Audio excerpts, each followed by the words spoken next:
So ngayon pala mga paray, kakain pala ako ng Indian Minggo ngayon at magsusungkit na muna ako. Ito nga mga paray, nakakuha na pala ako ng 2 Indian Minggo lang. Kasi ako lang naman mag-isa ako na kumakain nitong mga par. Tinanong ko sila kung kakain pa sila. At yung sagot lang nila mga paray, ayaw nila mga par. Siguro nasasawa na sila sa Indian Minggo. Pero ako hindi ako nasasawa nitong mga par kasi medyo mas paborito ko naman itong mga par. Medyo lang naman mga par. Kasi nung bata pa kami mga par, kagi kami kumakain nito ng Indian Minggo at meron pa kaming mga puno dito na Indian Minggo mga par. Pero ngayon mga par wala na kasi merong bagyo noon at natumba yun mga par. Lagi kami noon ng mga friends ko na kumakain nito. And ito pala mga par ay nilalagay ko lang muna dito sa plato para makakain ko na mamaya. Mamaya nga pala mga par, meron na akong ikikwento. And by the way mga par, bumalik tayo dito sa topic natin. At ito pala mga par, nalagay ko na pala yung Indian Minggo dito sa plato.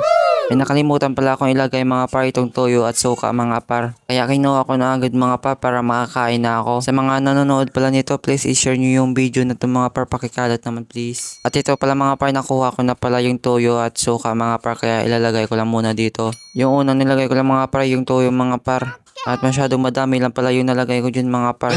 And by the way, paki-react naman tong video na to mga par. Maraming salamat. Sa mga nagtatapos pala ng mga video ko ay maraming salamat sa inyo. Thank you po. At yun mga par, tapos ko na pala ilagay yung toyo, kaya ang sunod mga par yung suka. Kahit maasin na nga yung Indian Minggo mga par, nilagyan ko pa din ng suka. Ace. At ito pala mga par, ibabalik ko lang muna itong dalawang kinuha ko mga par, baka makita ni mama na ginamit ko at hindi ko na naman binalik. Binalik ko lang pala yung mabilis na salita ko na to mga par, kasi nakita ko si dati ko na vlog na mabilis pala ako magsalita. Yun, parang nagra-rap na tayo nito mga par. Ace. Ito na nga mga par, ay nakain ko na pala at meron pala ako nakalimutan na lagyan ng asin. By the way mga par, na-miss ko lang pala yung dati na page ko mga par na maraming views, mga 600 na umabot nun mga par. Pero ngayon bumaba na talaga mga par dito sa page ko na to mga par. Sana ngayon mga par dumamay na yung views ko mga par. At ito pala mga par, nakakuha na pala ako ng asin kaya nilagay ko na.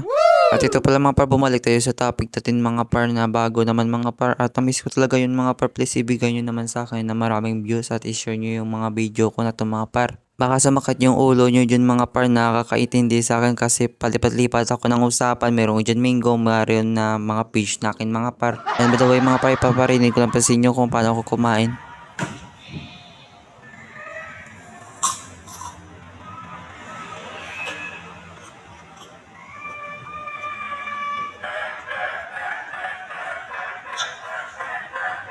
Yun nga mga par, meron palang ingay na aso nun mga par, pero di ko narinig yun na habang ako nagbablog. Siguro busy lang ako nun mga par na nagbablog mga par. Ito lang pala mga par, pinaslow ko lang pala yung video kasi malapit lang naman ito matapos. And by the way, baka nagtataka kayo kung bakit hindi ako nakapag-vlog kahapon. Kasi kumanta kami sa ibang barangay mga par. Kaya ngayon mga par, sisipagin ko na mag-upload ng mga video mga par. At yun mga par, hanggang dito lang yung video at maraming salamat. Bye bye!